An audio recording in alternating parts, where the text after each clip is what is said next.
going on, guys?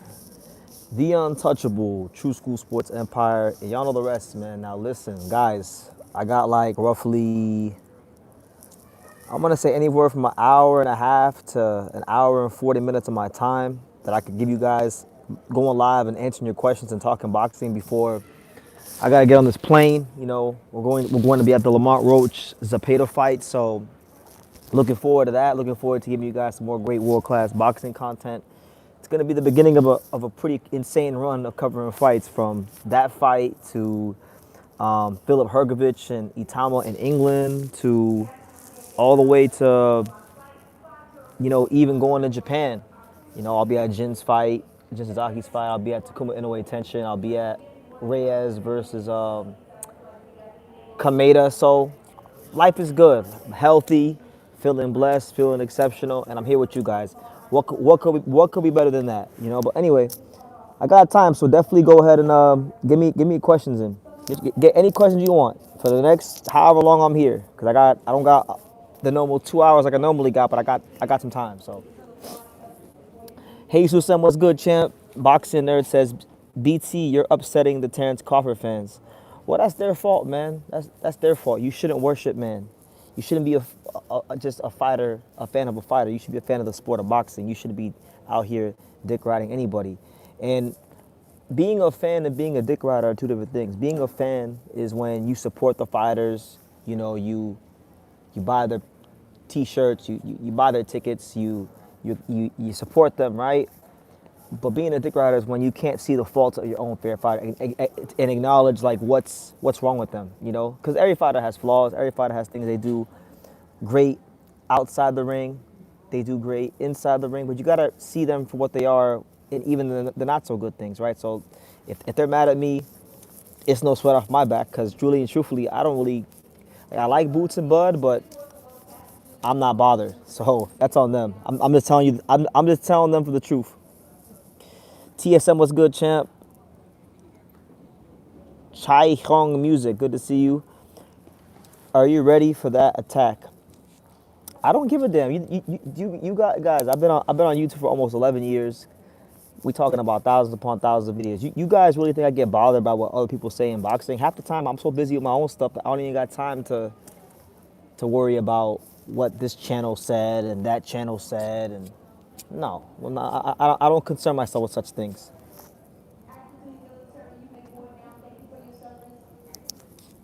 Virgil doesn't sell, Fundura doesn't. So what was pay-per-view buys for Ennis versus Zayas? I wish I knew, champ. The zone keeps those things pretty private. JP Folly, good to see you. Sweet Science Report says, wishing you a safe trip, BT. God bless you. He's provided you the fuel and the conviction to prosper. Don't stop it. Hey, thank you for your words of inspiration, man. Those really help, so thank you. Yeah, for sure. He's definitely giving me those things. TSM says, BT, if Inoue becomes undisputed at 126, would you have him better than Crawford in your all-time list? That's a great question. You're talking about equaling him as a 5 division champion. You're talking about being 3-time undisputed just like him. So then really, if you're going to debate that, it would come down to who do you think was the more dominant fighter? Now, you could say Terrence had a 100% knockout ratio as a welterweight. You could say Inoue had more world title fights than Terrence Crawford. There's many ways to go with that, but I would say for sure Inoue, because if he's going a featherweight, he's fighting bigger guys in their primes and beating them. So I mean, with all due respect to Terrence Crawford, and I love Terrence Crawford, he didn't really fight no bigger guys in their prime and beat them, except maybe Victor Postal, but like how Victor Postal was a 40-pounder, he was just lanky. So could we really consider him bigger? I mean, and I love that win. I think that's one of Terrence Crawford's best wins. Why do people not care about the mainstream fans? Mainstream fans don't know Crawford or Shakur. They only know Tank and the heavyweights. I don't know, man. I care about the mainstream fans. We need mainstream fans in boxing. We need all the fans we can get in boxing. It's a dying sport, damn near. I don't know. I think people, they live in this little bubble, and they live in this vacuum of the YouTube boxing community or the Twitter boxing community, and they think that that's how the rest of the world is. They think that the opinions and perspectives of their favorite fighters are the same in the mainstream. And the reality is, the mainstream public in America especially doesn't know who most of our favorite fighters are. That's the God's honest truth. Now hopefully with TNT doing more shows, they're gonna do one show a month on TNT. I think Zepeda Roach, if it winds up being the fight, I think that's gonna be a fight that's good, that's very good for boxing. So I like that aspect. I'm hoping we get to a stage where we see at least at least two shows a month on TNT. I know they're doing one right now, so one will suffice for now, but I would like to see two at some point in time. But shout out to all 20 of you guys here. Make sure you guys smash the like button, get your questions in. I'm just here passing time here at the airport, talking to the greatest boxing community in the world, the True School Sports boxing community. What's the word? What was your boxing interview? It wasn't an interview, it was a video. I dropped a video last night basically just talking about how Terrence Crawford's always downgrading Jerron Ennis, and a lot of the Terrence Crawford fans didn't like it because I said a lot of truths.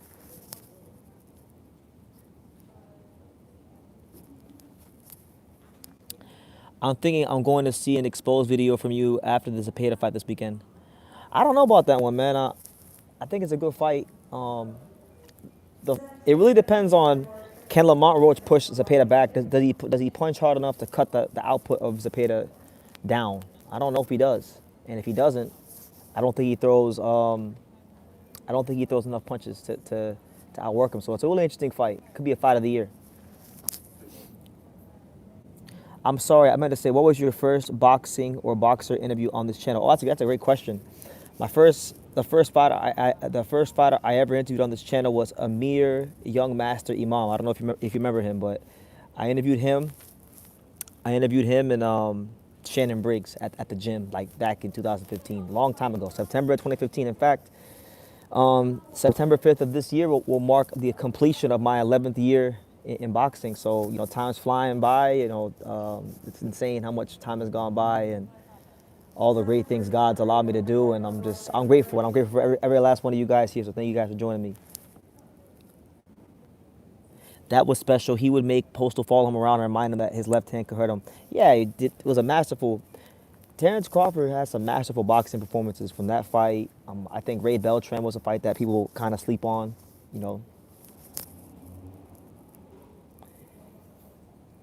Shingo Inoue said after his sons leave boxing, do you think Shingo will train other fighters? I don't know. I don't know Shingo like that. I read little bits and pieces of Japanese media here and there, but I don't know. I would like to interview Shingo in a way. That's actually the number one interview I want in all of boxing, more than any fighter or trainer or anything. The number one interview I want in all of boxing is Shingo Inoue, because I've come to the conclusion that I'm probably not gonna get a chance to interview Naoya, and that's okay. I've come to peace with that. But then it's like, with Naoya Inoue, he's got a lot of big multi-million-dollar sponsorships and people that like manage his image very carefully. So he's not gonna say too much. He's not gonna say too much in interviews. I think I would get a lot more value talking to Shingo than I would Naoya Inoue, and I would love to talk to him because I really do respect him as a trainer. I think he's a great trainer, one of the best trainers in boxing. You said another draw? That'd be crazy. Three draws in a row. That means if Lamont Roach does get another draw, when I interviewed O'Shaquie Foster, he called him Drawmont. So if he gets another draw, I'm gonna start calling him Drawmont, because three draws at the top level is insane. That don't happen. What are my thoughts on MVP and matchup partnering? I don't have many deep thoughts about it, because I'm not really too clued in on women's boxing, but it's good for the women's fighters. I feel like it's gonna give them more opportunities. And maybe it could be a precursor to them working on some stuff on the male side, and bigger names and things like that. So we'll see, but I don't have any like deep thoughts about it, or just being honest. Who's your favorite fighter to interview? Who do you get along with the most outside of the main ones you're close with? Who do I get along with the most? It's kind of like a interesting question, because the ones that I know are the ones I get along with. But the one that I get along the most with outside of the ones that I know, Lamar Roach. Lamar Roach has always been pretty cool when I've dealt with him, and this would be my fourth time covering Lamar Roach. First fight his I covered was back when he fought on the undercard of Zotto versus Unias Gonzalez 5 years ago. So that was a good one. Um, who else is there? Who else is there? Who do I get along the most with? I mean, the obvious ones are Angelo Leo, Hugo Osaki, Philip Hergovich, Ian Green. Those are like my guys. But who's my Eric Lances Jr.? Who else is there? I don't know. Boxers in general are pretty cool. Like it's not like the NBA. You know, I used to cover. For those of you who don't know, I used to cover the NBA. Like I used to cover the NBA years ago. Like back when I was an adolescent, like teenager, when I was 18.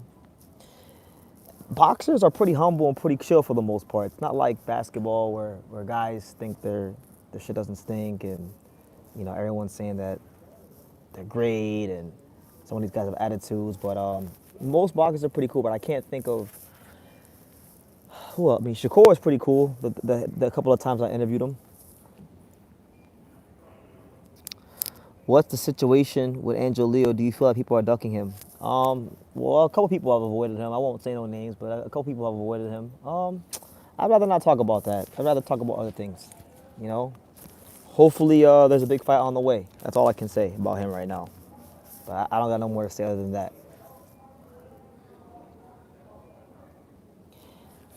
Chikian talks boxing, says, "Hey BT, hope to meet you, bro. I got credential for this fight week." Well, then I'll see you there. I will be there. I will definitely be there. I will definitely be around. I don't know if they're gonna use the MGM Grand Media Room because this fight's at the Virgin Hotel, which I'm disappointed in because if they use the T-Mobile Arena, they use the MGM Grand Media Room. But like if it's at the Virgin Hotel, then it's just at the Virgin Hotel. There's no MGM Grand Media Room, so I'm kind of upset about that because when I go to the MGM Grand Media Room, it feels big time. But to answer the first part of your question, my favorite fighter to interview, ever, as far as fighters, I really did enjoy the Riddick Bowe interviews back in the day. My favorite person to interview is probably Stacey McKinley.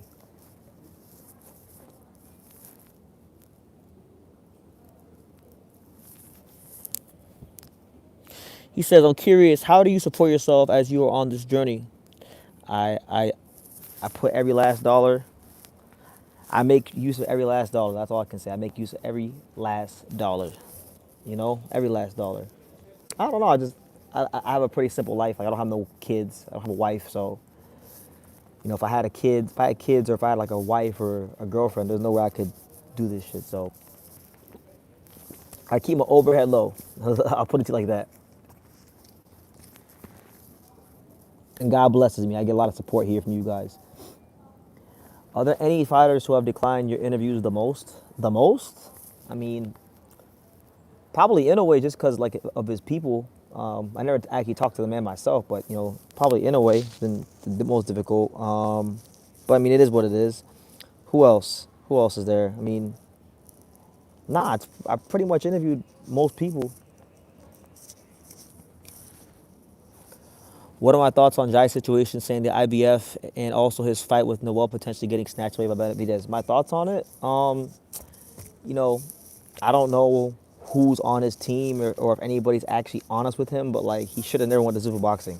It's dumb. It's very dumb. If you're a world champion, now there's levels to this. Let me explain. If you're a world champion and you don't have a big name commercially, then you know having that world title means a lot. Now, if you're a big name like Shakur Stevenson, you graduated past that. You know, you're looking for the biggest fights now. So if Zoo was paying the bag, you go where the bag is and you go where the fights can happen. But for Jai, I thought it was stupid, and I feel like the people that allowed him to go there, they weren't honest with him. And now, if Benavidez gets this fight, with McCallion, I mean, odds are he's probably going to win, which now means Benavidez will have 3 belts to Jai's 1 belt, maybe, if he's able to keep it. And that's just more leverage for Benavidez at the negotiating table, you know. So it's unfortunate for Jai, but I can't say that I'm surprised, you know. I did not think good things were going to happen for him if he went to Zuffa Boxing, you know. But Shout out to all 38 of you here. Make sure you guys smash the like button, run it up. You know, it's your boy BT. Like Mother Prince says, daytime DT a rarity. Yes, this is very rare. For those of you who've been following me, you know how rare this is. I don't like going live at these times. I don't even like this time in general. I'm a night owl. You know, the later the better. But I'm on the road. I don't want to have a long drought without going live. So I said, you know what? I got a little bit of time. Let's kill some time. Let's be productive. Let's talk to the people. That's what we're doing. So, yeah, for sure. Very rare. So if it's rare, make sure you appreciate what's rare. Hit the like button. Itama, Hergovich, Ryan, and Connor, Ben and Canelo. Connor, Ben. Oh, you asked my predictions? Um, give me, give me and Billy. Give me and Billy. Give me Ryan. And I'm gonna give you the bias pick. I'm going with Philip Hergovich. But honestly, now when it comes to Hergovich and Moses, I'm a little concerned for Philip just because his reflexes have slowed down. He is older, so I think it's going to be very imperative to get to those first 3 or 4 rounds. If not, it's going to be a very, very bad night for him. But if he gets past those first 3, 4 rounds, Moses is in trouble. And we're going to see. We're going to see too, man. We're going to see if Moses can take a punch. We're going to see if how he takes a right hand. He hasn't really been hit by nobody with any sort of crazy power in the pros. And Philip Hergovich, I wouldn't even say has crazy power, but he definitely has respectable power. You can't just walk up on Philip Hergovich, otherwise you get hurt.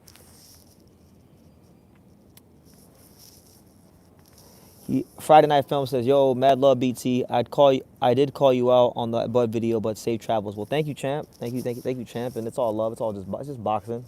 It's not that serious. It's just boxing. There's more pressing matters in life. So appreciate you watching and thank you for the well wishes. Joey Box was good, champ. Good to see you. Have I heard of Carlos Utria? Yeah, he's the Colombian guy, right? He's the Colombian. I've been hearing good things about him.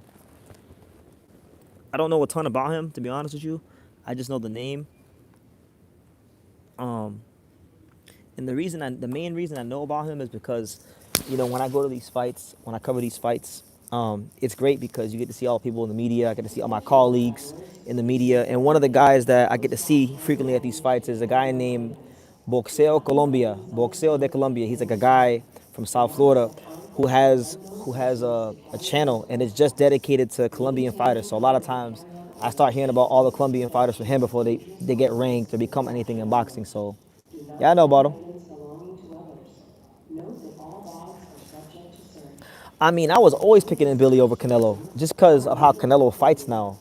Like, Canelo likes to fight in spurts. Canelo likes to pick his spots and loads up a lot. And a guy like Billy will just run the numbers on him, put a lot of punches together and outwork him. You guys saw a young, strong Lester Martinez punch him plenty of times with big shots.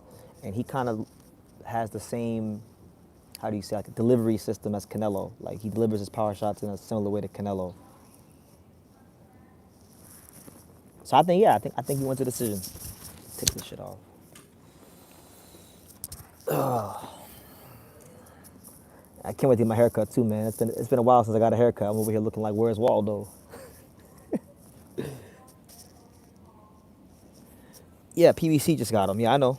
He's supposed to. I think he might be fighting on the undercard of Ryan and Ben, but I'm not sure about that. I heard his name recently, but I'm not sure if it was because of that.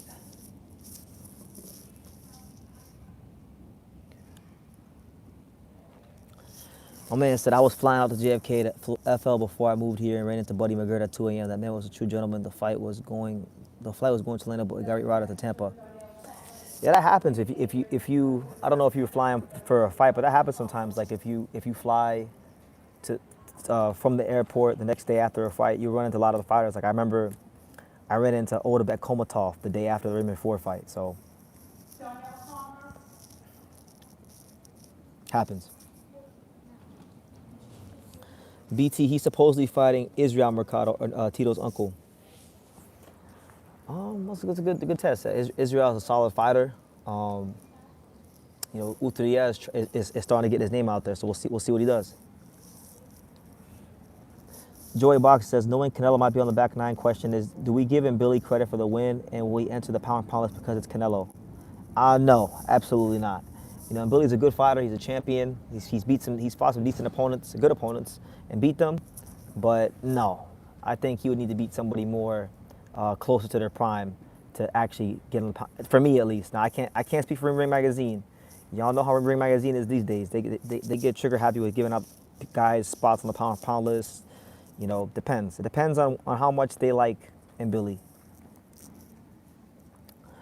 What do I think happens with Roach and Zepeda? I think it'll be a really fun fight. I think Roach is going to try to sit down on his punches a lot more in this fight just because he has to. I think Roach knows he can't match Zepeda's work rate punch for punch, but what he doesn't have in work rate, he can make up for with intelligent, precise shots to the body, counter punches to the head, things like that. I think I'm going with Zepeda. I think Zepeda is going to win a close and quite possibly a controversial decision because I don't think Roach is gonna be able to really push him back long enough to fight the fight he needs to fight to win. And I think Zepeda will just throw more punches to him, and it'll probably look ugly. It'll probably look very ugly, and it'll be the kind of fight. I feel like it's gonna be the kind of fight of like, what do you value more? Do you value the guy who's throwing 70 punches, or let's say, do you value the guy who's throwing 90 punches around, and he's not sitting down on almost none of them? Or do you value the guy that's throwing 65 punches around and he's landing some more telling shots, but he's getting outworked in many spots of the round? So it's going to be one of those kind of fights. And I feel like it's going to be the kind of fight where people come back and they say, you know what, Lamont Roach got robbed, or Zepeda got a gift, or vice versa. If Roach somehow wins the decision, it'll be the opposite. You know, I think it's going to be one of those kind of fights. And I think it's going to be a fight of the year candidate. And I want to give credit to Golden Boy and everybody involved for getting this fight to be on TNT, because this is the kind of fight that needs to be on linear TV, that the boxing fans need, that the mainstream needs to see. You know, a lot of times, you know, when we talk about mainstream fights and fights on linear TV, they be putting whack ass fights, and I like that they put this fight. This to me is a good TV fight. To me, it's like people like to say, people use the term 50-50 fight a lot. I feel like this is, oh my God, I feel like this is a true 50-50 fight, you know, because I mean, we're getting Mr. 50-50 himself, Lamont Roach. He's been in 2 straight draws. That's 50-50. So, and I think style-wise, they just mesh really well. As long as Roach's gas tank holds up, I think he will maybe stop Zepeda in the late rounds. It's possible. I mean, Zepeda did get dropped by Tevin Farmer, and Tevin Farmer was able to hold his ground in spots of their fight. But nah, man, I don't think Lamont has that kind of pop. VT Shushu was on Mill City yesterday, and it didn't sound like there's any Inoue news. I asked him about sparring Reto, and he was very confident. Well, as far as Bruce, man, I mean, who knows? Who knows what's going on with Bruce? I mean, I hear certain things about what could be going on with Bruce, but I don't, you know, you never know. I don't really know what's true until it gets announced. So I hold a lot of things close to the vest. I don't really talk about everything I know, but I be hearing things all the time. People call my phone and they say, "Oh, did you hear this? Did you hear that?" As far as him sparring Reto, I mean, that's good work. I don't think he's fighting Inoue though. Inoue. Right now, in a way, I think he's trying to get Bam to speed up the process, you know, and move his ass up to 122 before it's the most convenient time for him. Which, you know, he has the leverage to do so because really and truthfully, like, he's the money man of the division.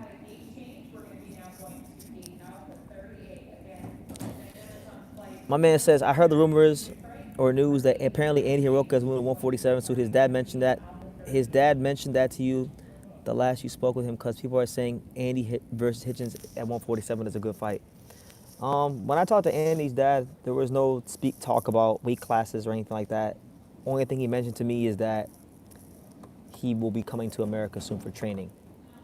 Didn't specify where, but he said Andy's looking to come to America to get some work in and train. So we'll see what that means in the future. Squared Circle asks, what do I think of Callum Peters and Jalil Hackett fights over the weekend, and what do I think about a matchup between those two? Good question. Callum Peters throws a lot of volume, big strong kid, very aggressive. I like him. You know, he beat Joshawn James pretty easily, which is not easy to do. You know, Joshawn James is a very solid 168 pounder. Jaleel Hackett, I mean, I think he boxed a smart fight against Derevyanchenko. He boxed a very smart fight against him. He's not normally the boxer type, but he was a bit more composed and poised in that fight. And he's a very aggressive fighter by nature too. So I think if you put both of them in the ring, it should be a very, very fun fight. You know, we'll see if it ever happens. But yeah, it'll be a fun fight.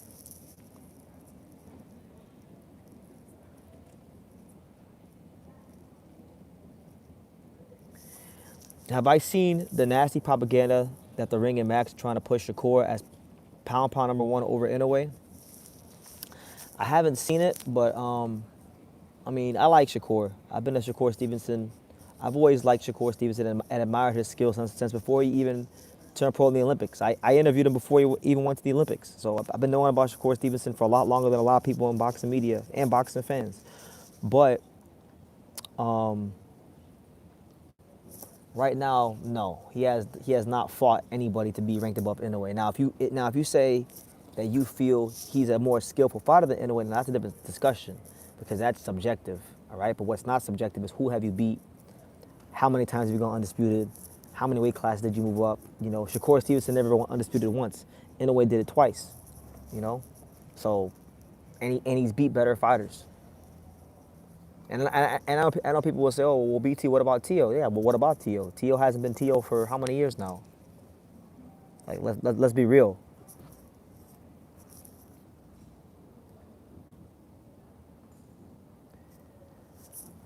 Reito Sutsumi versus Rafael Espinosa, that fight will never happen. Zanford Promotions would never touch Reito Sutsumi with a 10-foot pole at 126.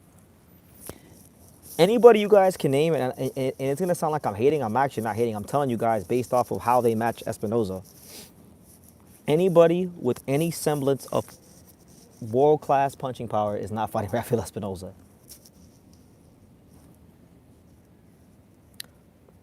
Boxing Conversations with Swaggy says, two South African fighters will be fighting for the WBC World Title BT.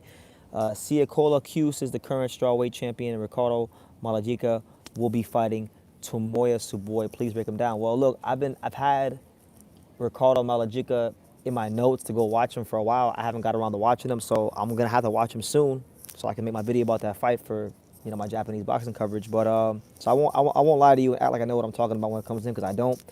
But as far as Cuse, I like Cuse. Cuse was he's a good southpaw. Who's Cuse fighting? I don't know who Cuse is fighting, but I like Cuse. Good southpaw, got a little bit of craft, can punch a little bit. I like him. And if Pedro Tadron, obviously could get the Oscar Lazo fight, why not do Cuse versus Tadron?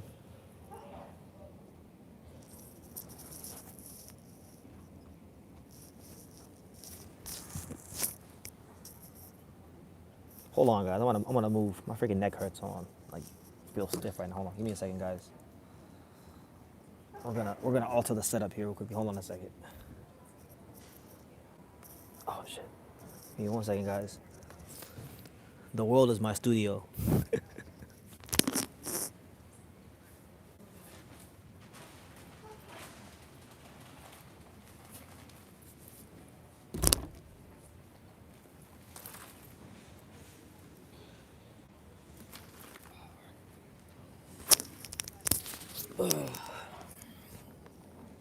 All right, we're back. There you go. I can rest my back now. All right. Pick a better boxing performance between these fighters. These fights: Canelo Cotto, Tio Loma, Mayweather Judah.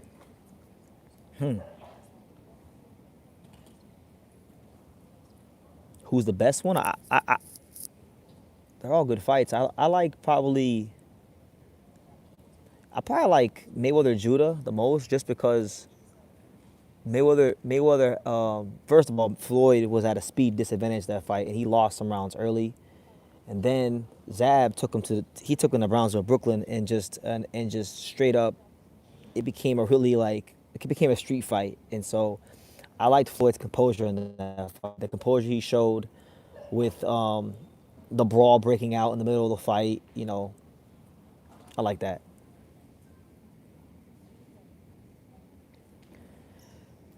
BT, if you had to theorize, why does Riyadh constantly place Reito out of Japan but not Hayato? That's a great question. Um, it's actually an amazing question. Why is that? I feel like Hayato already had a career before Riyadh season was a thing. So like Hayato was already a world ranked fighter, knocking on the door of a world title before Turkey even got into boxing. Because I've been covering I've been covering Hayato Tsutsumi on this channel since 2023. You know, faithfully. I love Hayato Tsutsumi, very good fighter. Reito is a different story because Reito was a guy that Turkey reached out to directly, to get him as part of his program. So I feel like Turkey probably has more. He has more of a stake in the Reito Tsutsumi business than he does in the Hayato Tsutsumi business for those reasons. That's my theory. Hughes is fighting Matsumoto. That's a good fight. That's a very good fight actually. Matsumoto's a pretty strong guy. I think Q should beat him though. Q should beat him. I know he has to go to Japan, but I think Q should get the job done against Matsumoto from what I've seen. Because I've only seen Q's fight, well, like maybe once or twice, but I've seen Matsumoto fight like once or twice as well. Who did Matsumoto fought? Yuni Takada. He fought him twice. I watched both those fights, and then I've seen highlights as well. I think Q probably punches harder than him. And then Cuse is pretty crafty, so yeah, I like Cuse in that fight. Next Gen says that he has a feeling that Murataya is going to look pedestrian against Kansao this weekend. You know, when you win a big fight, it's always a possibility to have a letdown. And to be honest with you, outside of Andy Cruz and maybe Zaru Abdulayev, and Diego Torres, so I would say Mary Murataya had like two great performances and one very good one with those three fights I named. But for the most part, he's had some mid performances, and a lot of people get mad, and I hate that I'm talking about him, but he is fighting this weekend, so I got to talk about him. Ram Murataya looked like average against Zolani Endingen. He looks very average against Tevin Farmer, right? So he's been up and down. He's shown himself to be a guy that fights up and down to the level of his competition. Now, Constantine is a good fighter. He's a guy that has only had close losses. He's an Olympic gold medalist. He's no bum. He's no punk. So we're gonna see Ram Murataya's mental discipline and fortitude as a champion. Because when you win these big fights, and everyone says you're great, and everyone says that you're this and you're that, I'm telling you, I've seen it. I've seen this shit in real life with Angelo. Like you win, and then all these new people that you never met in your life start coming around you, and they want to be your friend, and they want to be part of the process now, and they want to be around you just because you're the champ. And it's like it's difficult. It's difficult to maintain that consistency as a champion. And if you even have stepped one bit, against a guy like Constantine, that could be all the difference. So I think he'll win. I don't think he's gonna stop Constantine, but I'll tell you this: if he were to stop Robinson Constantine, that would be a statement. And coming off the Andy Cruz fight, I'd be very impressed, because if there was ever a time that he's gonna have a letdown, it's gonna be this fight.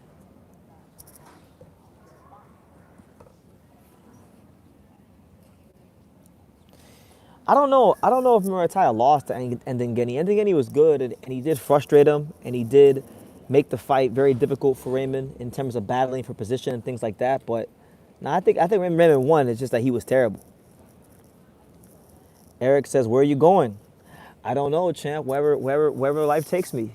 We don't know what happens with True School Sports and BT. You don't know where I'm going. Nah, I'm gonna go cover the Road to Potato fight. I'll be there for that. Quick little trip. I'm gonna get in and out like a bank robber. It's gonna be a very short trip. Go there, do my thing, come right back home.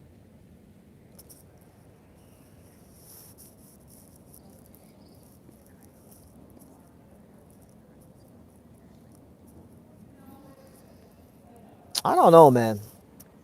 I don't know if he looks too good. If he looks too good, if if Aaron Murray looks too good, I don't think Shakur Stevenson will call him out. But if he does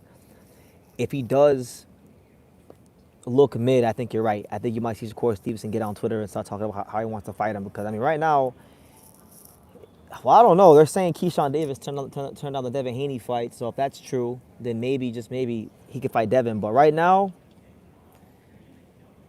he may not have options like that. Based if Keyshawn and Devin are still fighting, and what I'm hearing is not true on Twitter, what I'm seeing on Twitter is not true. Yeah, Devin's not there. You can't fight your brother Keyshawn because you're all the tag team champions of boxing. What you can't? There's a lot of guys you really can't fight right now. The Tank's not in the picture. Lamar Roach is fighting Zepeda. You're not gonna fight Abdullah Mason, right? Because he just fought. So might be his best option. Might be his only option.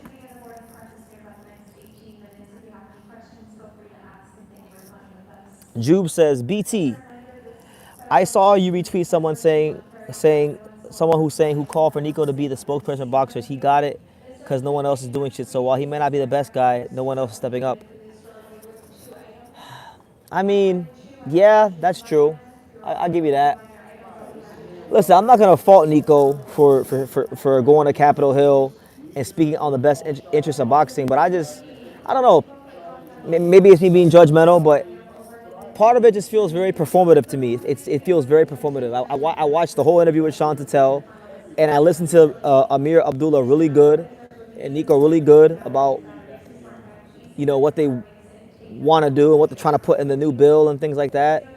And I saw Amir say a couple of things that made me realize that he they don't even know fully what the hell Zupa's doing, because for example, in part of the interview of Sean's interview around the 42-minute mark, Amir Abdullah had said something about, he said that one of the things that they want to put into the bill is that to allow fighters to wear their own custom uniforms with sponsors on them, like we do in regular boxing.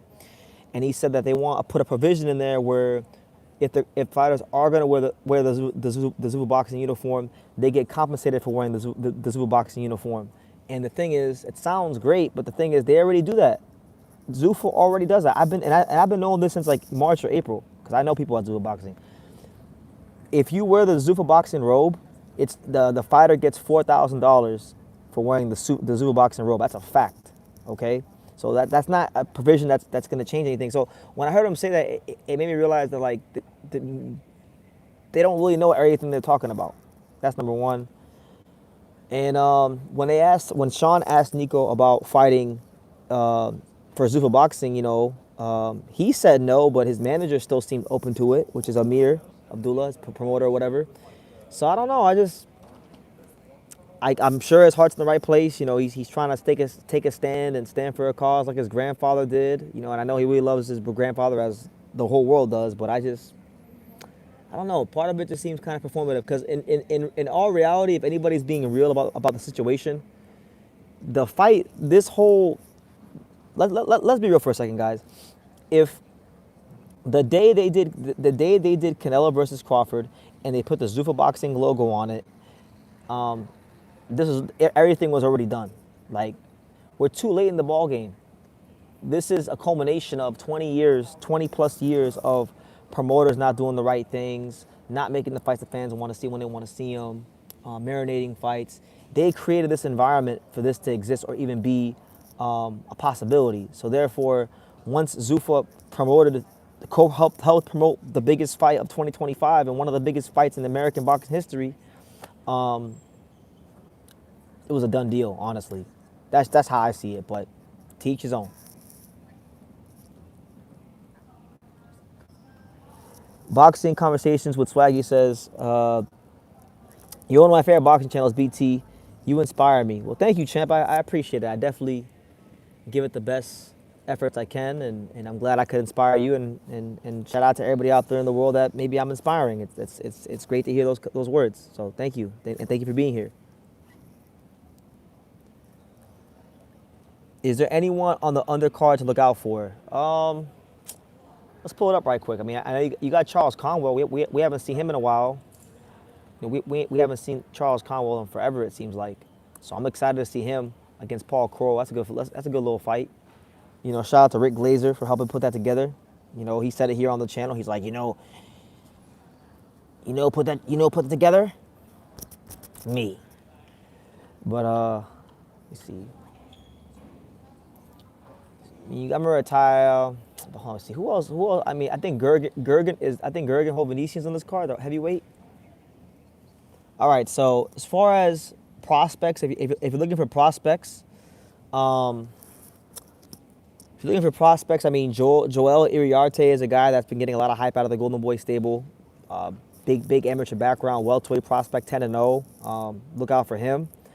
Dylan Capetillo, 2-0. That's another guy you can look out for. Dalais Kaipo, very good young lightweight prospect. I would say, if you're looking for prospects, those are the guys. Jael Cabrera. Pretty much everyone on the card, outside of the big names and the ranked guys, are all look out for all the guys on the prelims and everyone I named, from Joel Iriarte, Dalais Kaipo, Jael Cabrera, and them guys. How did you get into boxing and how did you get involved with Angelo Leo? This question comes from James Blackwell. Shout out to James Blackwell. So I'll answer the first one. I got involved in boxing. I was a boxing fan as a kid. I watched like Bernard Hopkins growing up, Manny Pacquiao, Floyd, them guys. Then, I'm 31 now, but when I was 18, well, no, scratch that. When I was 17, I started a sports blog. I used to type articles when I was in high school, like in my junior year of high school. And that was the thing I was just doing because I always liked sports. And then when I got out of high school, I did a lot of networking, and I got presented the opportunity to start covering the NBA. So I went to Charlotte Bobcats, because back then it was Bobcats. Charlotte Bobcats Media Day, now the Hornets. Interviewed Kemba Walker, things like that. Then I moved to Texas when I was like 19 for like a year, and I covered the Mavericks in the D League for like a little bit of time, like a year. But then I got kind of disillusioned with the NBA and how it was, and I was very inexperienced too as a media guy, so probably wasn't ready to cover the NBA at that particular point. Then when I was like around 19, I started going to the boxing gym to just train because I had a lot of just fucked up things going on in my life, and I needed some direction. So as I was training in the boxing gym, and I was pivoting out of the NBA. I said, why not try covering fights? And so that's what I did. I started covering local fights in the South Florida area in September of 2015. Started going to the gyms. Started meeting. You meet one person, and then one becomes two, two becomes five, five becomes 10, and before you know everybody. So I kind of just got into it and never looked back. And then as far as Angelo, we've been friends for almost 6 years now. We have our mutual friend is like one of his best friends, one of my best friends, a guy named Johnny, and he introduced us. And over the years, things have just grown, gotten closer and stuff, especially when he wasn't fighting. And and then eventually, he's had me as part of his film study team for camps, and yeah, so that's the long and the short of it. What do I think about Troy Nash? Troy Nash is a good fighter. Good fighter. You can definitely tell he's very mature in the sport for his age. Just by the way he uses the lead hand to probe, the way that he holds his ground when aggressive fighters close the distance on him, the way he's able to place his right hand. Very mature and educated. Those are the words I'll use to describe Troy Nash's style. Just mature and educated. I like him. I think he's good. Cassius Keita, what's good, champ? Good to see you. My man says, BT, I saw Yuga Fujiki said in the press conference that he liked to fight Reito Sutsumi. What are your thoughts on that, since both guys are close in weight and barely started their pro careers? I think it's a potential Japanese super fight. I like the fight.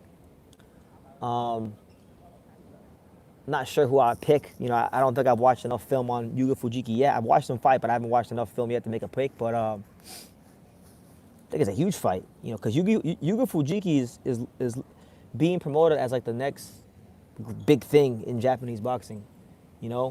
And then Reito Tsutsumi is being promoted as the next big thing in Japanese boxing outside of Japan. So it'll be intriguing to see what happens. Yeah, I hope it can happen one day. Murataya or Constantine. I got Ray Murataya winning, but I don't know, man. Constantine's kind of tricky. He's got a lot of experience. He's tough. He can box too. Obviously, he won a gold medal.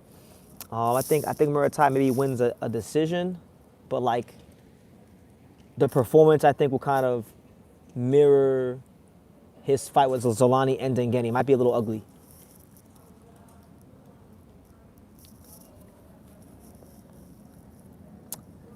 Gary Anton Russell versus Oscar Duarte. I think it's an awesome fight. You know, Gary Anton Russell continues to show that he's willing to fight the best fighters that he could possibly fight out there. You know, he's fought Andy Hiroka, he fought Rob Valenzuela, he fought Victor Postal, he fought a lot of guys, man. And to add that name to his resume, just getting in the ring with a real Mexican warrior like Oscar Duarte, that says a lot.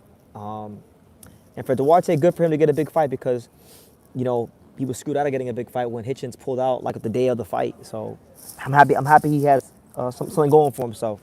I think stylistically it's a very interesting fight because Gary Anton Russell likes to run the numbers and throw punches with throw like fast punches in succession, and Duarte is more of that heavy-handed power. You know, he throws boulders. So I think when you get those kind of styles and attributes together, you get yourself a really exciting fight.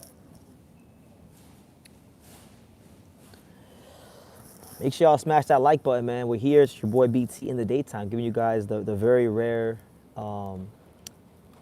early afternoon live. I don't normally do these because I hate the afternoon. I'm not an afternoon guy. I'm a night guy. I'm a nighttime guy. But we had some time, and what better way to kill time than do this? So if you're new around these parts, you know, definitely hit the subscribe button. I'm coming up on 92,000, which means I ain't too far from 100,000. And definitely super chat, man. We really appreciate every last one of you guys. Have I seen Abbas Barrow is fighting Giovanni Santillan? And yeah, I've seen that all those fights got made. I just made a video about Giovanni Santillan and Abbas Barrow today. I just haven't posted it yet, but I'm gonna edit it soon and schedule it. Good fight between Santillan and Abbas Barrow. A real good crossroads fight because Santillan, y'all gotta remember, Santillan, when he beat Alexis Rocha in late 2023, that was like one of the best fights of that year.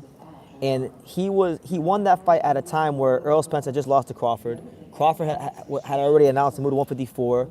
Brian Norman Jr. hadn't emerged yet until he fought Santillan, of course. And then Boots Ennis was just elevated to champion. So there was a period of time, and I remember because I would talk to some of the top-ranked matchmakers, and they were telling me behind the scenes, they would be like, yo, Giovanni Santillan is the future of the welterweight division at Top Rank. That was actually a thing that was said behind closed doors to me.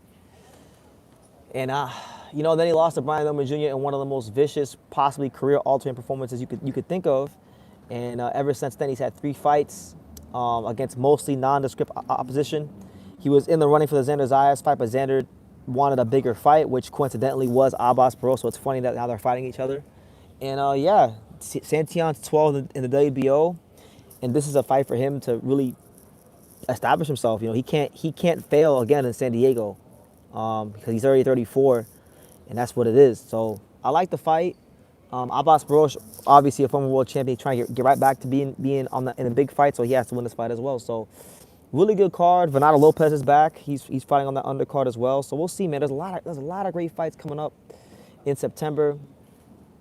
I don't know where I'm going to be. I'm only one man, and I'm planning on this fight week is going to be the beginning of these next 2 to 3 months of a lot of traveling. So I don't know if I'll be around the area for that card, but if I am, I would love to be in attendance and cover the Santillan Abbas Barrow fight.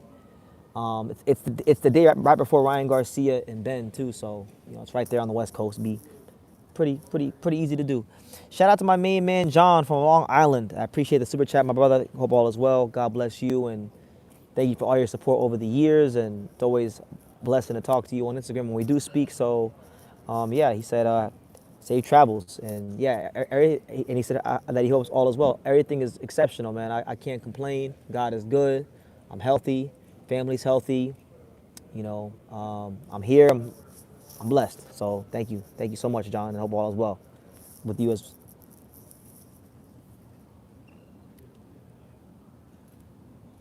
Where am I headed? Was it Japan?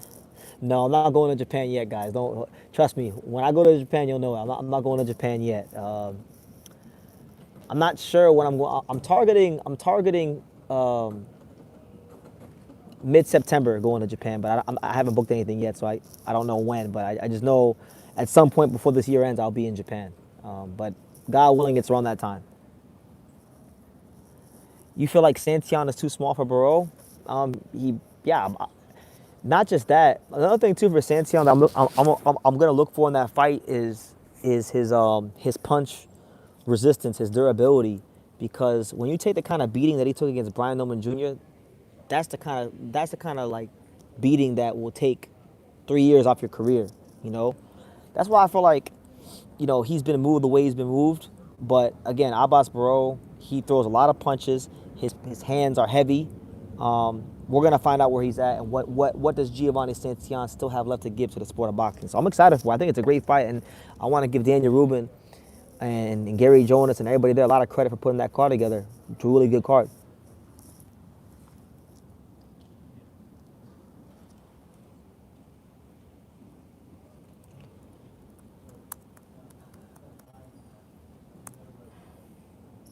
Joshua Anton. I've heard about Joshua Anton. I know he's a pretty big kid. Um, yeah, I mean, you're not gonna find many 6'3" guys around that size. So in terms of frame, in terms of size, yeah, that makes a lot of sense. Either him, you said for who? For Fundura? Do I think prepping who? Prepping who? Prepping which fighter? With Josh is what Jerron Ennis or Josh Kelly? Like for those guys, I feel like Joshua Anton's a good name. I feel like Ricardo Ruvalcaba. I mean, he's like a 140 pounder, but he's pretty damn big. He's pretty tall. He's got like pretty good dimensions, and you could let him come in heavy. Yeah, why not? He's like 6'3". I mean, Michael Fox is the go-to. That's everybody goes Michael Fox. I'll say Michael Fox, Ricardo Rubalcaba, them kind of guys. Joshua Anton.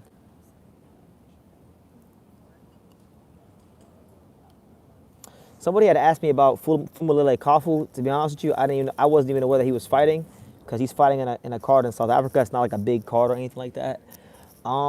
It looks like it's just a get busy fight for him. He hasn't fought in over a year since he lost to Bam, and the guy he's fighting has been knocked out on the domestic level of Filipino boxing. So, yeah, it's the prototypical stay busy fight or comeback fight, and he wins that fight. He could start thinking about maybe fighting at the world level again. And I know his manager. I know Kafu's manager pretty well. My boy Mike Altamara manages him. So shout out to Mike. Great guy, great manager. Done a lot in the sport of boxing. I've actually learned some things about boxing from Mike. So shout out to him. Hopefully, I wish him a good luck on a rebuild with Kafu, and we'll see where it goes.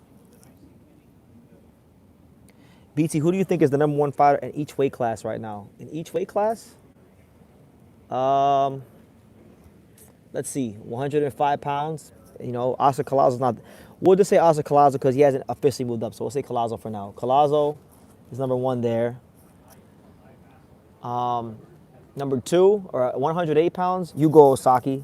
And it is a biased pick, but I legitimately do think he could beat every flyweight in the division, and I think he's skill for skill just as good, if not better, than everybody in the division. He can counterpunch. He has great footwork. He has a really good jab. He's fast. He's just got to get the fights. So, but yeah, I mean, objectively speaking, it's Rene Santiago. But if you're asking me, Yugo Osaki. 112 pounds right now would be what? Yabuki at 112? Where's Yabuki at? If Yabuki's at 112 pounds, I'll say Yabuki. I'm getting them mixed up. Let me see them.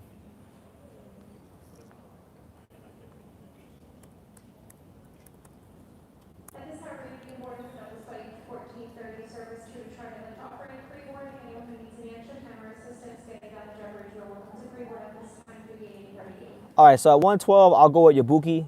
Even though Sandoval has more belts, I'll go with Yabuki. 115, right now, Ken Shiro just won a belt there. I'll go with Ken Shiro because like the other two champions aren't as accomplished as him. Bantamweight, right now, that's wide open. Nobody's established himself. I'll leave bantamweight vacant. No one's the best at bantamweight. 122 anyway, of course. Featherweight, Angelo Leo. 130. 130 is tough. 130 is very tough. 130, I'll say Shock Foster's number one barely. 135. 135, I'll say Abdullah Mason. 140, I will say Shakur Stevenson. 147, I will say Devin Haney for now. 154, Jerron Ennis. 160, vacant. Nobody's number one at 160. Well, no, that's not true. We'll go Carlos Adames. Carlos Adames can be number one at 160, but that's like by default. 168, not Hamza Shiraz. 175 will be, we'll say Bivol. I don't know. Bivol better could be 1A and 1B at 175. Benavidez number one at cruiserweight. And then heavyweight, right now, I will say Daniel Dubois. So I'll go with those. You know, couple of divisions I'm going to have to leave vacant because nobody's really done anything to prove themselves. Somebody got mad at me because I said I didn't just go ahead and say Bam just got to 118. And he beat the fake WBA champion, who was a good fighter, a good little fighter, but Bam has not really done enough at 118 yet, for being honest, about what he's done at 118 pounds.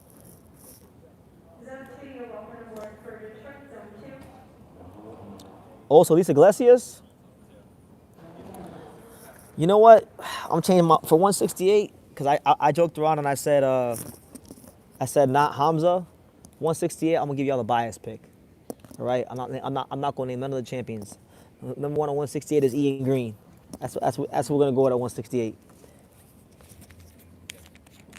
I'm gonna go with Ian Green at 168.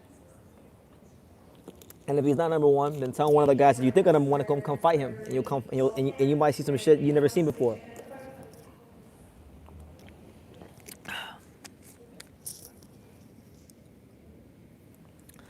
Osalis is good. I like Osalis. He's long, he's rangy, he can punch. Still gotta see a bit more, but he's on his way. So you're being honest about Boots? I'm always honest. I'm always honest about everybody. Y'all just don't like it sometimes. Boots is currently the best fighter at 54. He just beat Xander Zayas, who was right, whether you like it or not. He was the unified champion. You know, and mind you, before you downplay Xander, he would have never had become champion in the first place if Mr. Sebastian Fundura didn't duck him. BT, he is by far the hardest puncher I've seen in person. He's punching different. It isn't fair how hard he punches. Yeah, he can definitely punch, but as you and I both know, Cassius, boxing's not just here, but it's also very much up here and in here. And I just got to see a bit more of him, man. I haven't seen him in enough. I know he can punch. Wilkins Mateo is a dark horse. I've seen a little bit of him. He's solid. He'll probably get his shot soon. You got Jacob Bank too. Jacob Bank's in the mix.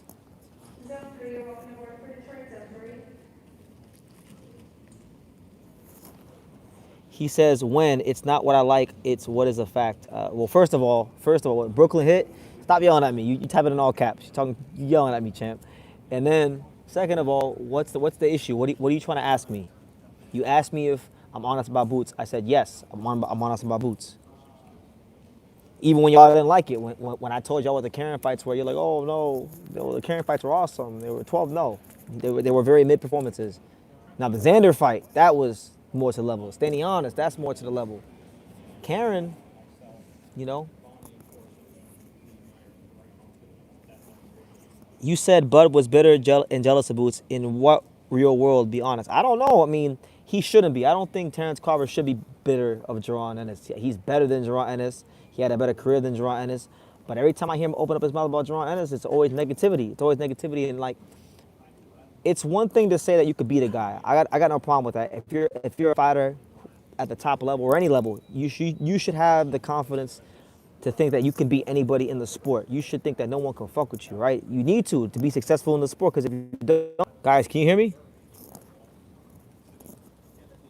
Guys, can you guys hear me? Somebody try to call me. Can you hear me?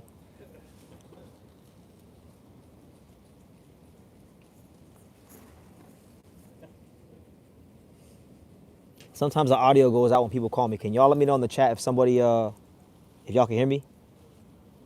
Okay, cool. No, when it comes to Boots and Bud, listen, Terrence should not be jealous of Jerron Ennis. He had a great career. He shouldn't be jealous of anybody. He's boxing royalty. He's a 5 division champ, multiple time undisputed, like all that, all time great. But he's always just downplaying Jerron Ennis constantly, and not downplaying. Like, it's one thing to say you could beat someone and no one could fuck with you, which you should think if you're a fighter. But it's another thing when you say things like, "Oh well, he's only famous because of my name. He built his name off of me," which is not true, because Jerron Ennis was getting buzz back when he fought Delorme. Remember when he knocked out Delorme, he was getting buzz. When he fought Lipinets in the bubble, he was getting buzz because of that performance. When he knocked out Custio Clay to become the IBF mandatory and he called out Earl Spence, he was getting buzz. People were talking about Jerron Ennis fighting Terrence Crawford like almost a year before Spence and Crawford even happened, because his performances were so spectacular that, yes, even though he maybe didn't have the experience at the top level that you would want going into that fight, he was passing the eye test, and he was making his name and his presence felt. So I'm not saying he's better than Bud. I'm not even trying to say any of that. But clearly, Terrence is not happy about where he's at in post boxing life, because if he was, he wouldn't take every opportunity to shit on Jerron Ennis. That's all I'm saying. And my thing is, if you felt this strongly about it, you should have just fought him. You know, and people, okay, and let me get out in front of it and let me counter every point that's about to be put in the chat. So the Crawford fans will say, well, but BT, he ducked and avoided the fight. He was offered the fight. Yeah, he was offered the fight on BLK Prime, and everyone knows that, because of Bozy said it in the interview, and I'm not condoning it. I'm just saying, if you really wanted the fight, the best way to go about it would have been this way. Terrence offered Boots the fight. They called Boots to fight him on BLK Prime. Boots was not going to fight him on BLK Prime because at that point in his career, Boots was a young fighter. They were paying him very, very well, probably more than he was worth at that time. So if you're getting paid well, they're treating you good, why would you leave that situation to go to BLK Prime, right? So Terrence fought Avanesian. He beat Avanesian. Who did he fight next? Earl Spence. Where did he fight him? Showtime, right? So call me stupid, but if you went to Showtime for Spence, you could have stayed on Showtime for Jerron Boots Ennis, who, by the way, once you beat Spence, was your IBF mandatory challenger. So, I mean, I don't got a dog in the race, honestly, but I call it how it is. For some reason, he's bothered. He's bothered by Jerron Ennis, and he keeps talking about how he'd be 10 steps ahead of him if they fought. He keeps saying, like, what he could have did, what he would have did, you know. But you're retired. You're retired. Don't talk like that. You're retired. And if you want to talk like that, then come out of retirement and show us. That's where I'm at, you know.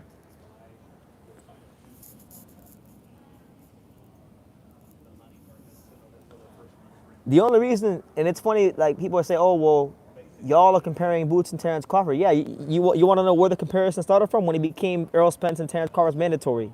That's why. He put his name near those guys because he kicked ass, and he kicked ass enough to put his name next to those guys. That's why his name is next to those guys, because he became the mandatory challenger. And I clearly remember Terrence at that time, back in 2023, he was saying that beating Boots does nothing for him. He wants to fight Jermell Charlo, all that stuff. So, hey, You picked that route. You know, you had a great career. Enjoy your career, man. Stop hating on Jerron Ennis.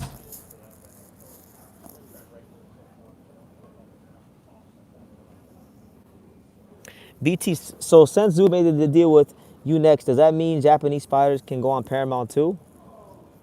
I'm not entirely sure, but I mean, if I would believe so. They'd have to, right? Because Zuffa's like, or Unext is a Japanese platform.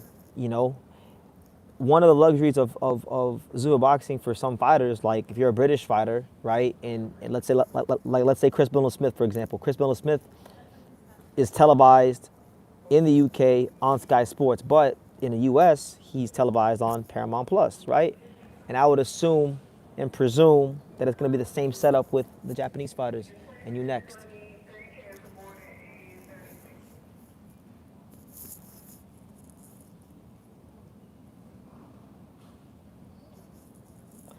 I saw a comment on the vid that I agree. I think Bud is mad that he didn't get the same hype coming up. I think that's what it is, you know, and I mean, I get it. I get it. I mean, there's fighters that I see get a lot of credit in the sport of boxing, and I've had a front row seat to see a lot of things that Angel Leo has gone through, and sometimes I get angry about that kind of stuff because I feel like these guys get all this shine, they didn't do shit, and Angel did all this stuff and can't get the same attention. So I get it, like I fully get it, I understand it, but it's just like he seems very bitter and insecure about his career, and he shouldn't. He's a great fighter.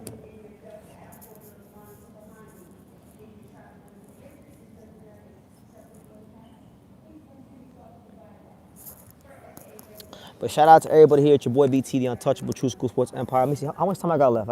It's 4:34. So guys, we got like maybe 15, maybe 20 more minutes, and then I gotta get up on out of here. So definitely get your questions in, get your comments in. If you got any strong opinions, especially about this Crawford Boots video that I made that's getting people all fired up. And let your thoughts be known. Speak now or forever hold your peace.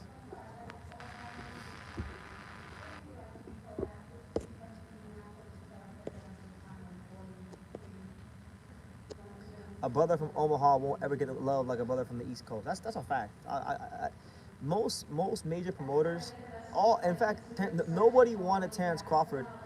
Um, Nobody wanted Terrence Crawford when he turned pro. That's a fact. I've talked to multiple matchmakers and people that are in the business that were around, that were the real shot callers about Bud back in them days. And they all tell me that nobody from his Olympic class, from his amateur class, they didn't even want Terrence Crawford like that. They didn't think a fighter from Omaha could sell or be much of anything commercially in the sport of boxing.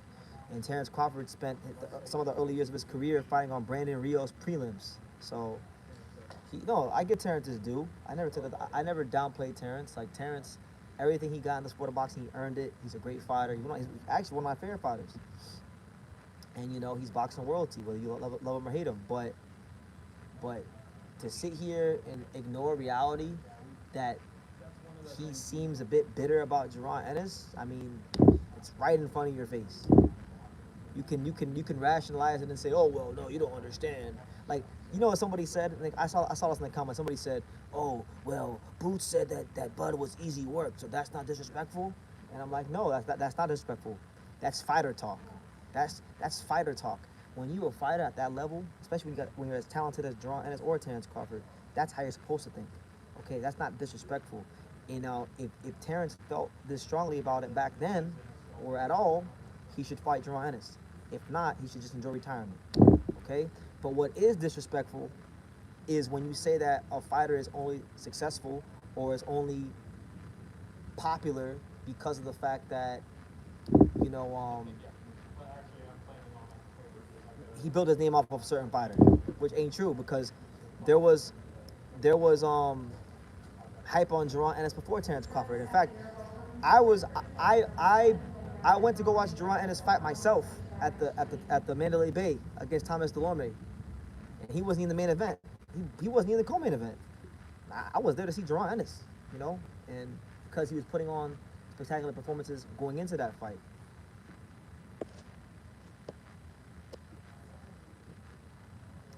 I'll let you have it, Brooklyn Take. You think what you want, champ. I'm not debating no one. I'll leave that to other channels.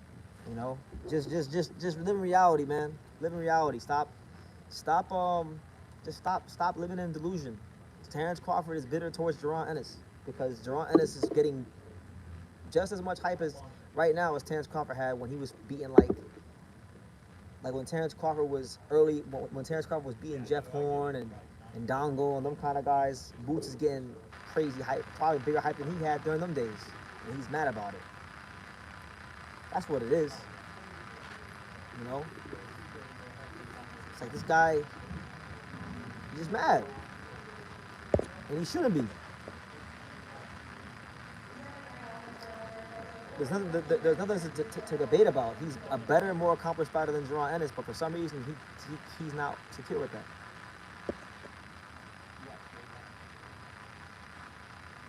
It low key bothers me when these guys hold a grudge when it's just fighter talk and then they comment if they win. That's what I'm saying. It's just fighter talk. Like what is when Boots gets a guy like myself or Jamil from YSN Sports Media or Sean Patel or anybody from the media asking about Terrence Crawford, what is he supposed to say? Is he supposed to say, oh hail Terrence Crawford, you know, I can't beat you, you can kick my ass? Like, is that what he's supposed to say?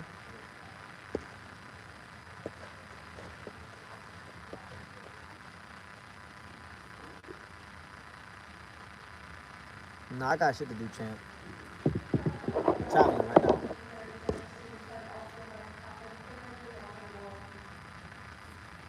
You guys said the mic is bugging? Hold on.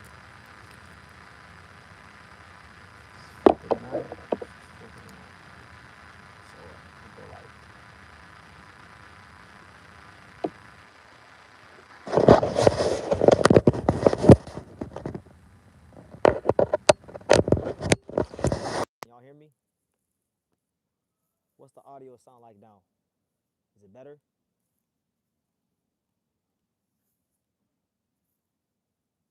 Let me know in the chat. Do I sound better or is it still staticky?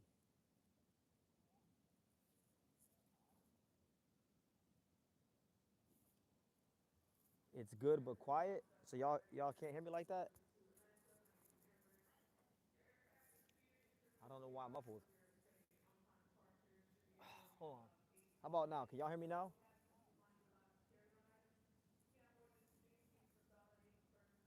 Volume is low, but there's no static. It's probably too because the lady on the intercom is like yelling at the top of her lungs for someone to check their bags.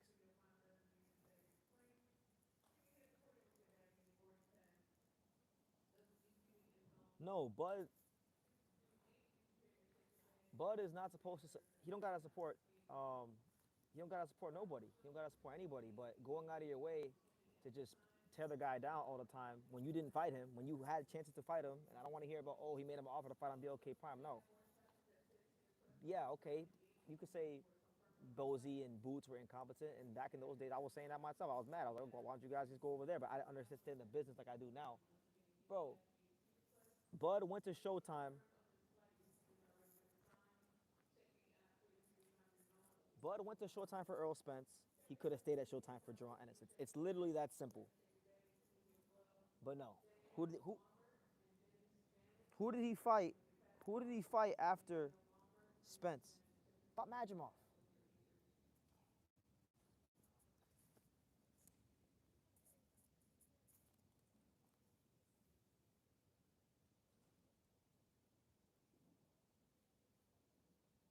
What up, Chris?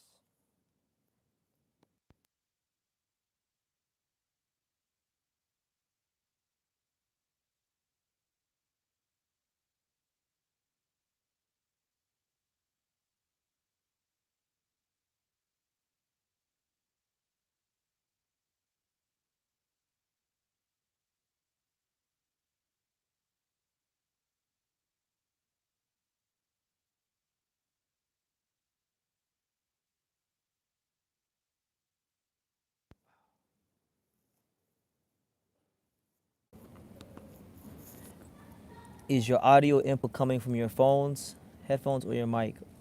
It's supposed to be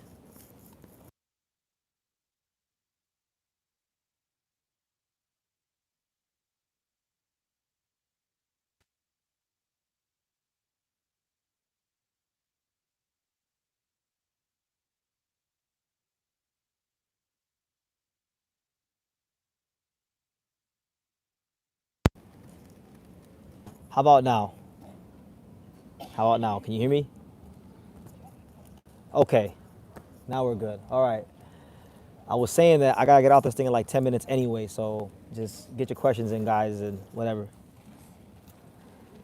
We can hear you clearly when you take the earbuds off. Yeah, but it's hard for me to focus because the lady starts. People start yelling on the intercom and stuff. So I'm gonna leave them in. I have my phone turned all the way and I can barely hear you. Everybody else seems to hear me. So, what 122 in a way fight would you accept? None. Move your ass to featherweight. I'm to that point where I'm just like, bro, what are we talking about 122 for? Move your ass to featherweight already. I've been talking out here. I've been sitting here for like 2.5 years talking about you going to featherweight. Back when I started talking about it, it was very premature, but you've been there. You solidified yourself. You've been undisputed. They even went ahead and created more opponents for you. Move your ass to featherweight. Like it's getting ridiculous, you know. In a way, has always been willing to seek out the best competition, but when it comes to this, he's always acted a little different, you know. And now, when I hear talk about him telling Bam, trying to bully Bam into rushing to fight him, I kind of feel like I don't believe him. I don't believe him when it comes to featherweight. I just don't, you know. I'm gonna have to actually see him sign a contract, straight up. Y'all said that was a quick response. Yeah, it was the quickest response you'll get from me because my answer with him has been the same for a couple of years now. Hasn't changed. Hasn't diverted. Ooh. Well, first of all, shout out to my man Chang with the $19 super chat. Appreciate you, champ. God bless you.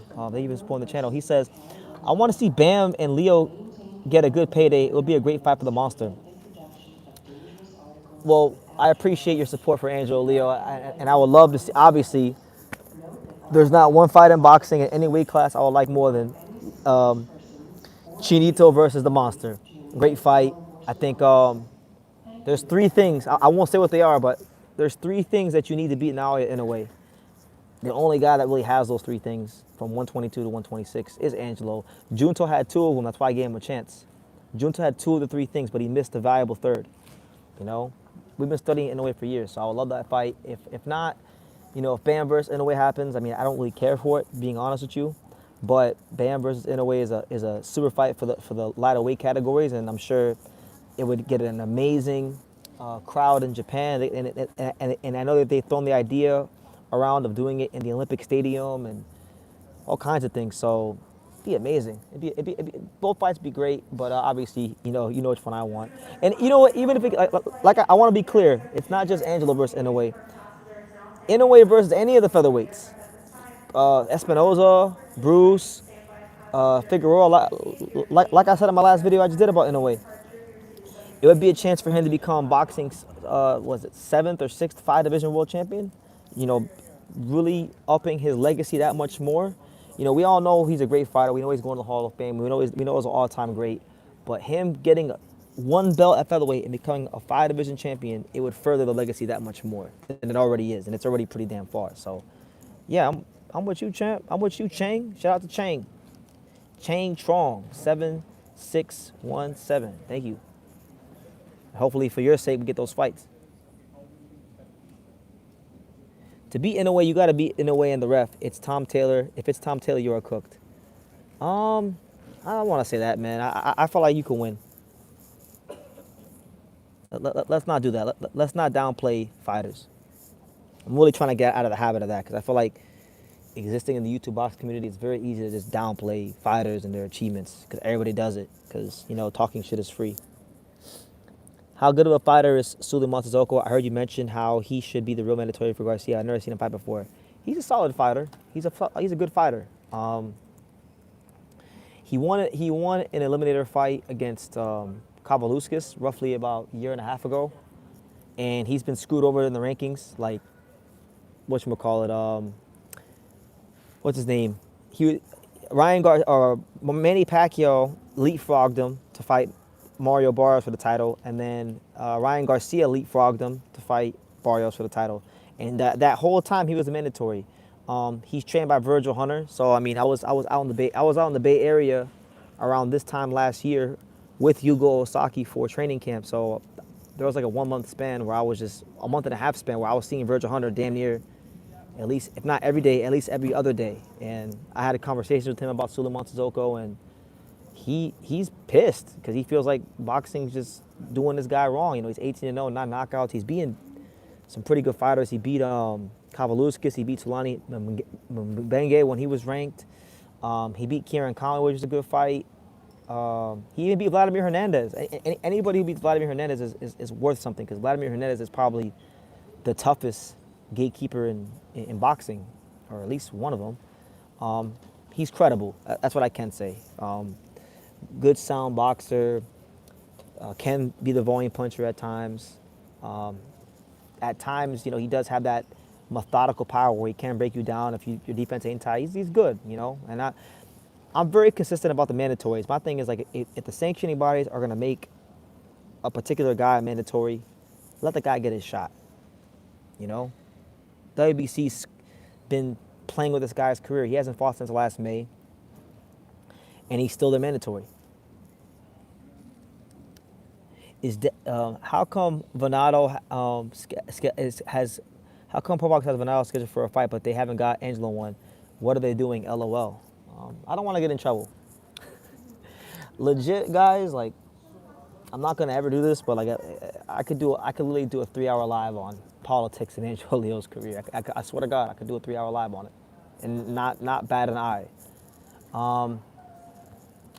We'll see what happens, man. I'm optimistic. Something big is around the corner. That's what I'll say. I think something big could be around the corner.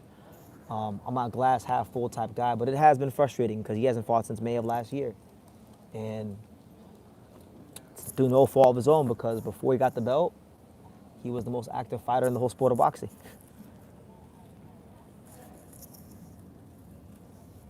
Is Devin Haney ducking the whole sport? No. Why would you imply that? Devin Haney just fought Brian Norman Jr. He's trying to fight Keyshawn Davis. Apparently, they're saying Keyshawn Davis turned down $3 million. I don't know if that's true, but you know, we'll have to wait and see. Make sure y'all go ahead and hit the like button, man. We're getting down to the nitty gritty, and then I gotta go catch this flight. What do the girls say? They say catch flight, not feelings. Who's the best promoter for big names and decent to smaller names? Best promoter? I mean, man, boxing's all like most of boxing's under the zone, so like I don't know if there is a best promoter anymore. Like everybody's on the same network. If you're a fighter and you want the fight to feel as big as possible, PBC. If you're a young fighter and you're trying to get developed to become a world champion, Top Rank. If you're trying to fight and become somewhat of a transnational star, Metro. If you're a Chicano or Mexican fighter, Golden Boy. So it just really depends on the fighter. And Pro Box does a great job. And I still think, you know, everybody's drinking the Zuffa boxing Kool-Aid, but for me, Pro Box, I still think is putting on better fights than Zuffa. They're not putting on as many fights because Zuffa has more dates, but card for card, Pro Box is still the best when it comes to matching the mid-level of boxing. You know, Pro Box, Zuffa hasn't been around long enough for me to snatch that throne from them.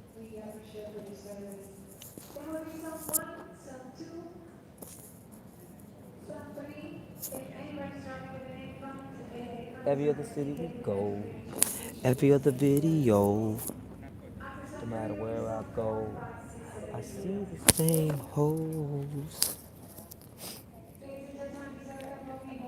Big ups to you, Cigar.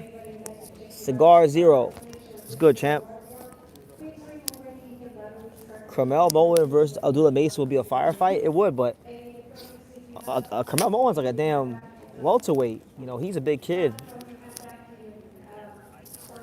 Who do I want to see Reito Susumi fight?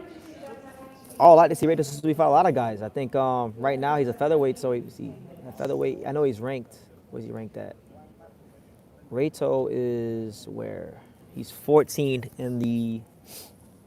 Reito's 14 in the WBA. So I'll like to see Reito Susumi fight Lorenzo Parra, Nick Ball, or Otabek Komatov. Otabek Komatov versus Reto would be interesting because they fought in the amateurs and Reto beat Komatov, so that'd be an intriguing fight. I mean, those are the guys that are ranked right next to him. If not those guys, maybe Miracle Quail. I doubt it will happen anytime soon, but I would like to see Reto Susumi fight Miracle Quail in the next year. Oshaki Foster or Vaquero? That's a good question, man.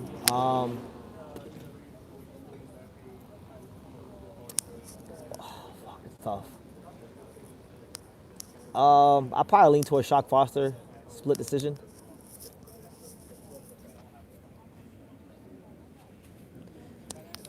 Roger Cepeda, tough fight. It's a real 50-50 fight, like a true, real 50-50 fight. I said it earlier in the live. I got Cepeda by close, controversial decision. I think Roger's going to try to sit down on his punches earlier in the fight and get this guy's respect. I don't think he'll punch hard enough to do that.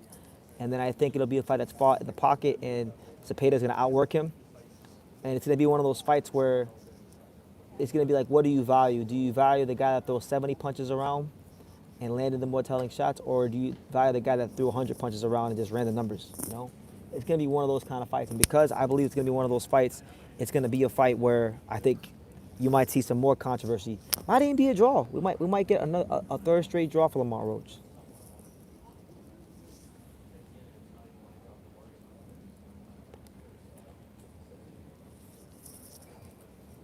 What do y'all think? Who y'all picking?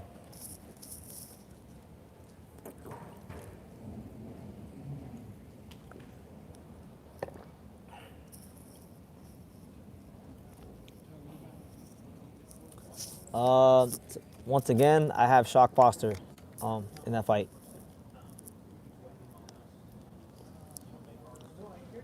I would like Roach to win because I do like Lamar Roach. Like Lamar Roach has grown into one of my favorite, like a personal favorite, to be honest. I like him. I think he's good for boxing.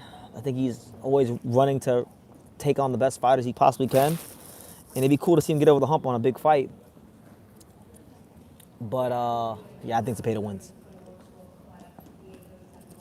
No, Roach, I mean, Roach is crafty. He does real crafty things in the pocket, like the way he rolls shots, the way he counters. He does some really educated things in close, but he's not as good at controlling range as Shakur Stevenson. Nobody is in boxing right now.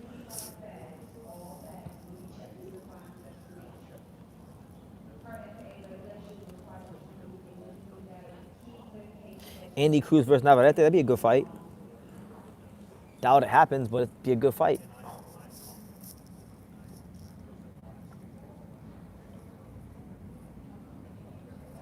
But God, on that note, look, I'm gonna go ahead and start wrapping this live up because I got a board in about 5 to 10 minutes. So, listen, it was a pleasure, guys. Thank you for joining. What's today? Tuesday? Today's Tuesday, right? I don't even know what day it is anymore. Is it Tuesday? What day is it? I think it's Tuesday today. Today's Tuesday, so today's Wednesday. My bad. Today's Wednesday. So, tomorrow is the press conference. Tomorrow's the press conference for the fight. I'm gonna get there early. I'm gonna try to get there early. If I get there early enough, I'm gonna try to go live before the press conference. If not, then expect at least one more live before the fight. But until then, you guys take care. Stay tuned for all the great content coming out here on True School Sports. And one last thing, because I think it's gonna drop here soon. Hold on, let you guys know right now. I don't know if it already dropped. Did it drop? What time is it dropping at? Oh no, it's dropping. Oh, for those on the East Coast, so 9:30 p.m. Eastern time, 8:30 p.m. Central, and 6:30 p.m. Pacific time. I got an interview dropping with Denzel Bentley, so stay tuned for that. That'll be dropping later on. Really good interview. Awesome guy, awesome fighter, new champion, all that stuff. But anyway, take care, God bless, and I'll see you guys later.